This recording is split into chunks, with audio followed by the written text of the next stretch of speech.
Cassius saw an orc woman being swallowed by the fury of the Tescan River. Using a short saddle rope, the ex-soldier yanked her from death. The next day, 50 orc warriors surrounded his ranch to claim her fate. What began as a rescue became the birth of a family that would defy the laws of the frontier. 2 months before that morning of iron and silence. We need to go back. The Tescan River didn't care about treaties. Cassius stood at its edge, the way he stood everywhere, still watching, calculating. 8 years had passed since the war's last cannon fired at the northern marches. 8 harvests, 8 winters. And still, every morning, his hands remembered how to reach for something that wasn't there anymore. He was 41 years old. His ranch sat 3 miles east of the river, in a strip of land that no one wanted after the armistice, too close to orc territory, too far from the village. That was exactly why he'd chosen it. The land didn't ask questions. He drove a fence post into the frozen ground with a single heavy swing, then stopped, listened. The river was calm that morning, running low after a dry summer. A crow landed on the post beside him and stared with one yellow eye. Cassius stared back. Neither moved for a long moment. 8 years, he thought. 8 years of silence, and the frontier still felt like a held breath. He'd been a sergeant in the Northern Marches infantry, the kind of soldier who survived by noticing things others ignored. The way a shadow moved wrong, the way quiet could be a warning. He'd carried those instincts home like old wounds, and they hadn't faded. If anything, they'd sharpened in the solitude. His ranch was modest. A main cabin, a barn, a carpentry shed, a corral with 3 horses and a mule. He grew wheat, kept a few cattle, sold timber to the village twice a season. Enough. More than enough for one man who didn't sleep well and preferred the company of animals. He didn't hate orcs. That was the thing that made him strange to the village men, to people like Cyprian, who collected taxes and old grudges with equal enthusiasm. Cassius had fought beside orc units twice during the border campaigns. He'd watched them die. He'd watched them carry their dead with more ceremony than any human regiment he'd ever served in. He didn't hate them. He didn't particularly trust them either. He just didn't have the energy for hate anymore. The crow flew off. Cassius drove another post into the ground. 40 miles west, in the heart of Thornwood Forest, a woman was preparing to leave before dawn. Merga of the Bloodstone clan moved through her small dwelling with the efficiency of someone who had learned not to linger. The hut smelled of dried herbs and cold ash. The fire had been out for 2 days. She didn't bother relighting it. Her husband, Vokar, had been dead 18 months. He'd been a respected clan chief, killed in a skirmish at the Iron Frontier, a stupid, small conflict that the treaty was supposed to have ended. The clan had mourned him properly. They had sung his name for 3 nights, and then, as clans do, they had moved on. Merga hadn't. She pulled her travel cloak around her shoulders and picked up the saddlebag. Inside, 2 silver coins, a knife, a bundle of smoked meat, and a folded document. The deed to the horse she was bringing to sell. She'd been riding her own horse and leading Vokar's animal behind her on a rope since before sunrise. The eastern market was a half-day's ride. She would sell Vokar's horse, close that account, and be back in Thornwood by nightfall. She stepped outside into the pre-dawn dark. Her horse waited at the post, and behind him on a short lead rope stood Vokar's animal, steady, patient, unaware it was walking to its last owner. She mounted, gathered both reins, and rode east toward the Tescan crossing. The bayou near the willow grove was calm that morning. She crossed without incident, the water barely reaching the horse's knees. She didn't look back. The storm came without warning. Cassius saw it first as a bruise on the horizon above the Iron Peaks, that particular shade of purple that meant run, not walk. He'd been checking the cattle in the northern pasture when the wind shifted. In 30 seconds, the air went from still to hostile. He drove the cattle toward the barn at a jog, whistling sharply. His stallion, Drum, was already nervous at the fence, ears flat. Bad one coming. The first crack of thunder split the sky before he got the barn doors closed. Rain followed, not a gentle rain, but a wall of it, cold and violent, turning the yard to dark mud in minutes. He latched the barn, ran to the cabin, and stood at the window watching the river. The Tescan was rising. He could see it from the hill behind his property, the water turning from amber to black, from a steady hum to a low roar. Debris appeared, branches, a broken fence post, something that might have been a market crate. The river was pulling everything in the valley into itself. At the eastern market, the sale had gone cleanly. Merga stood at the edge of the fairground as the new owner led Vokar's horse away. She watched until the animal disappeared between the stalls. She felt nothing dramatic, just a quiet closing, like a door gently shut in an empty room. She tucked the silver coins into her saddlebag and mounted her own horse. Time to go home. She didn't notice the sky changing until she was already on the road. By the time she reached the valley that led to the Tescan crossing, the storm had turned the world grey and violent. Rain hammered down in sheets. The road ahead was a river of mud. She pushed her horse faster, hoping to cross before the water climbed too high. She knew this crossing. She'd used it her whole life, but when she reached the willow grove, the vore was gone. The calm ford she'd crossed that morning had been swallowed under 3 feet of churning brown water that moved like something alive and furious. Her horse stamped and snorted, whites showing in his eyes. She looked back. The road behind her was flooding too, the valley acting as a bowl filling from both ends. There was no turning back. She urged her horse forward. He found footing on the submerged stones for 4 strides, 5, and then the bottom disappeared. He lurched sideways. Merga grabbed the mane, tried to throw her weight right. The current hit them like a wall. The horse screamed and spun. She felt the saddle slide, grabbed for anything, and then she was in the water, cold, black, roaring. A submerged log slammed into her left leg with a force that turned her vision white. She surfaced, gasping, and saw the bank already 30 feet away and moving.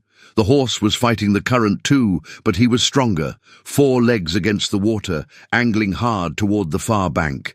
She saw him find shallow ground and haul himself out, shaking and blowing. Safe. She was not. The Tescan took her downstream like she weighed nothing. The rope was too short. That was Cassius's first thought as he scrambled down the bank, rocks sliding under his boots, rain blinding him. The saddle rope was 6 feet of hemp, good for tying hay bales, useless for a river rescue. But it was what he had. He couldn't outrun the current, so he had to outthink it. He'd studied this river for 8 years. He knew where it bent. He knew where the deep channel ran close to the eastern bank, squeezed by the rock shelf 50 yards downstream. If she was still fighting, if she hadn't gone under, the current would push her there. He cut across the hillside at a diagonal, vaulting a fallen log, sliding the last 10 feet down a muddy slope. He hit the flat rock shelf running. The river roared to his left. Rain hammered his face. He could barely see, but he could see her. She was 10 yards out, fighting sideways, trying to angle toward the bank. Her jaw was set, not panicking, working. She was treating the river like an enemy to be outmaneuvered, not a force to fight head-on. Even in that moment, something in Cassius registered it. She's trained.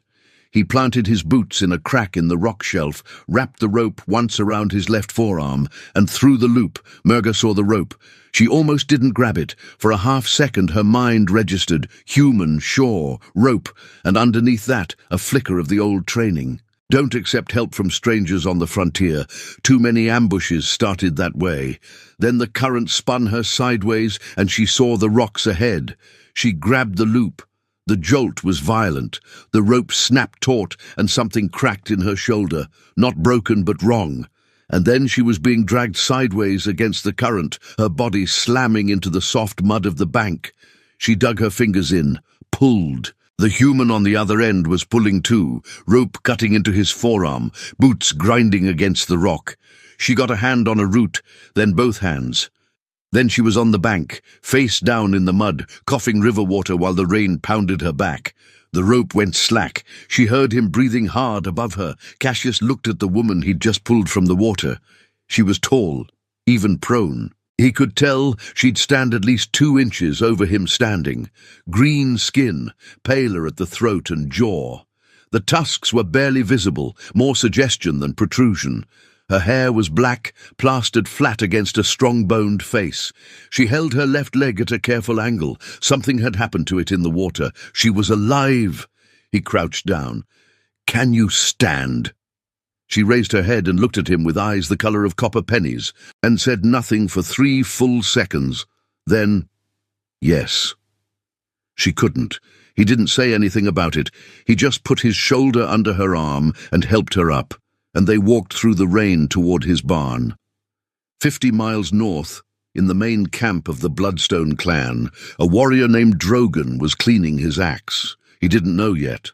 None of them did. But Murga's horse had come back riderless through the forest. It had crossed at a shallower point upstream and found its way back to familiar ground. By the time the storm broke, someone would count the animals in the corral and find the space where hers should have been.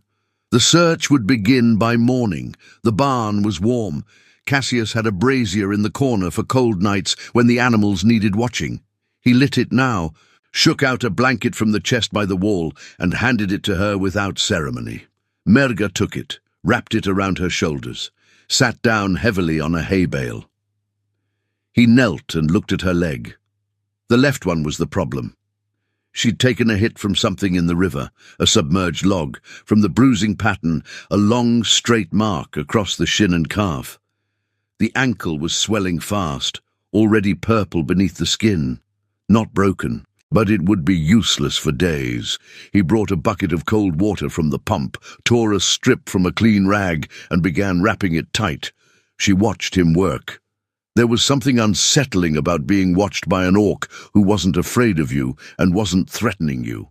Cassius had experienced it exactly twice before, once with a clan elder who'd negotiated a prisoner exchange at the marches, and once with a young orc warrior who'd shared a fire with his unit during a 3-day truce. Both times, the attention had felt like being weighed on a scale he couldn't see. He focused on the ankle. "You were going back to Thornwood," he said. "Not a question." "Yes." "From the Eastern Market." A pause. "You tracked the road." "Saw the direction you came from." He tied off the wrap. "The Vor's gone. Won't be passable for 2-3 days. Silence, rain against the roof. One of his horses shifted in the stall. He went to the cabin and came back with a tin mug of broth. The pot he kept on the low fire all day, just salt and dried onion and bone marrow. Basic. He offered it without a word. She took it, drank, said nothing. That was fine.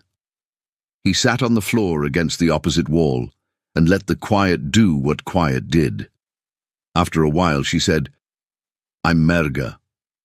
"Cassius." Another silence, comfortable somehow. "You didn't ask for my clan name," she said. "Didn't need it." She looked at him for a moment, measuring him the way people measure distances, not out of suspicion, but out of habit. Then she said, "My horse. He made it to the far bank. I saw him get out near the willow grove." "He'll stay close to the water," said Cassius. "Horses don't wander far from where they got scared." He paused. "When your leg is better, I'll go with you to find him." Merga was quiet for a moment. Then, "You'd do that?" "I said it, didn't I?" She looked back at the brazier. The fire crackled. Outside, the rain had almost stopped. The river still roared in the distance, but lower now, already beginning to settle. "Thank you," she said. Quiet, direct, no ceremony. He nodded once. "Get some sleep." 50 miles north, Drogon had already assembled 10 scouts. Merga's horse had returned riderless, crossing at a shallow upstream point before finding its way back to familiar ground. Drogon had sent riders to check the VAU at the Willow Grove. 2 scouts came back inside the hour, grim-faced. The Vow was submerged, the banks were churned. There were tracks, a horse going in, a horse coming out alone on the far side and further downstream. 2 sets of prints in the mud, 1 orc, 1 human, leading east together. Human boots. Drogon stood very still for a moment. Then he turned to his lieutenant. "Send word to the general." She told him about Vokar just before midnight. Cassius hadn't asked. But the fire was low, and the rain had softened to a hiss, and sometimes silence gets heavy enough that words fall out of it. "He died at the Iron Frontier," she said, 18 months ago. A border dispute over 3 acres of grazing land. She looked at the mug in her hands. 3 acres. Cassius thought about the men he'd watched die at the northern marches. The reasons had never been better. "I know what useless deaths look like," and he said. She glanced at him. Something shifted in her face. Not softness exactly, but the slight loosening of something held very tight for a long time. "I've been moving through the motions," she said. "Selling things, closing accounts, making everything smaller." She paused. "Easier to disappear that way." "I know that too." The fire crackled. Outside, the rain had almost stopped. The river still roared. "You live alone," she said. 8 years. You chose it." "Yes."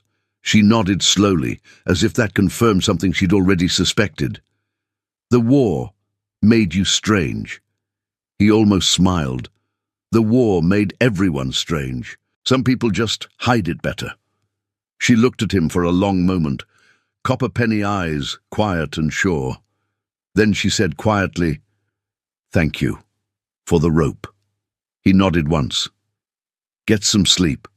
I'll check the ankle in the morning." In the pre-dawn dark, 50 Bloodstone warriors moved through Thornwood in silence. General Hrock led them personally. He was not a man, not an orc, who left things to scouts when the matter involved a widow of noble lineage. Merga was Bloodstone by blood and by marriage, and if a human had harmed her, or taken her, or used the storm as cover for something darker, the tracks were clear. 2 figures, one limping. "The ranch," said Drogon, pointing east. "Human settlement 3 miles past the river." Hrock looked at the horizon. Dawn was an hour away. "We move." Cassius heard them before he saw them. He'd been awake since first light, old soldier's habit. He was at the fence checking the overnight storm damage when he heard it, the particular silence that precedes organized movement. Not wind, not animals, men, many of them moving with discipline. He turned slowly.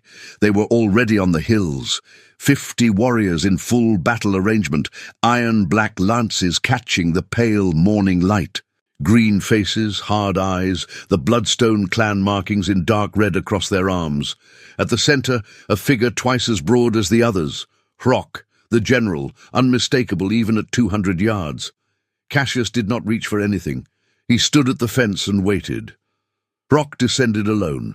He stopped 10 feet away and looked at Cassius with the careful, measuring look of a man deciding whether to kill now or after he gets his answer. "There is a woman of our clan," said Hrock. "She was last seen going to the eastern market. Her horse returned without her. Her tracks lead here." He paused. "Where is she?" "In my barn," said Cassius. "Asleep. Her ankle is wrapped. She drank broth last night and slept on dry hay." Hrock's expression didn't change. "You will bring her out. She'll come out when she wakes up. I'm not going to drag an injured woman out of a warm barn to prove a point." A sound moved through the warriors on the hill, like wind through dry grass. 50 hands tightened on 50 weapons. Cassius didn't move. Inside the barn, Merga was already awake. She'd heard the movement too. Old instincts. She was standing at the crack in the door, weight on her good leg, looking out at the phalanx of Bloodstone warriors and the rigid back of the human who'd saved her life, standing between her and 50 armed men without a weapon in his hands. She felt something she hadn't expected. She pushed the door open. "Stand down." Merga's voice carried the way voices do when they've commanded rooms before, not a shout, just certainty. She crossed the yard slowly, favoring her left leg, the improvised walking staff in her right hand. Every warrior on the hill went still. Hrock turned. He looked at her, at the wrapped ankle, the dry cloak, the steady eyes, and the killing tension in his jaw fractured just slightly. "Merga, you're..." Alive. Because of him. She stopped beside Cassius. The Tescan took me in the storm. A log hit my leg and the current carried me. He pulled me out with a saddle rope. She looked at Hrock directly. I will remain here until my leg heals enough to ride, and until I've retrieved my horse from the far bank near the willow grove. Cassius promised to ride with me tomorrow to find the animal. The clan will wait. Her tone was quiet and absolute. He showed more honor in 5 minutes than I've seen in some warriors in 5 years. I won't dishonor that by leaving before the debt is settled. Hrock looked at Cassius for a long moment. Cassius looked back with the same flat patience he'd used at the fence. 2 men who had both learned when not to speak. Finally, Hrock hit his fist against his chest, once, a sound like a door closing. The warriors on the hill echoed it, 50 fists against 50 breastplates. They turned and walked back into Thornwood. The sound faded. The birds returned. Cassius let out a breath. "You could have warned me," he said. "You didn't seem to need it," said Merga. 3 miles away, in the village of Keld's Crossing, a man named Cyprian was watching the smoke rise from the direction of the Tescan ranch. He stood at his window with a cup of cold tea and a warm sense of opportunity. He'd heard the rumors, the bloodstone warriors moving through the forest road, the storm, the orc woman. A human keeping an orc woman in his barn. Cyprian smiled. He had a document he'd been meaning to file for months, and now he had a reason. The next morning, as promised, Cassius saddled Drum before sunrise. Merga was already at the corral gate, leaning on her staff, her jaw set with the patience of someone who had learned to manage pain without advertising it. Her leg was still swollen, but she could bear weight on it now, barely enough to mount, but enough. They rode in silence along the river road, following the eastern bank south, toward the willow grove. The storm had left the valley washed and strange. Fallen branches across the path. Deep grooves cut into the mud by the flood. The river still running higher than normal, but quiet now, almost apologetic. Cassius watched the far bank as they rode. She watched it too. They found the horse 2 miles downstream, in a shallow green vale where the river curved away from the road. He was grazing calmly in the morning light, reins trailing in the grass, as if the entire storm had been a mild inconvenience he'd already forgotten. Merga crossed the ford on Drum behind Cassius, slid down at the bank, and walked to the animal. She pressed her face against his neck and said something low in Orcish, a few words, quiet and private. Cassius stayed back and let her have the moment. She laughed, a short, startled sound, almost surprised out of her. He thought it was possibly the best thing he'd heard in 8 years. They brought the horse back to the ranch, and Merga stayed. She didn't announce it. She simply looked at the fence with 3 sections down and the carpentry shed missing 2 roof beams, and she started carrying timber. She could move in an hour, what would take him the better part of a day. She didn't ask permission. The work organized itself around them the way water finds a downhill path. He'd hand her a beam and she'd set it, she'd hold a post and he'd drive it. The days passed. On the 4th evening he left her the better half of the stew. She noticed. On the 6th morning, she came back from the forest's edge with a bundle of grey leaf and dark root, pressed it into his palm without preamble. For your back, you favor your right side when you carry heavy loads. He made the poultice that night.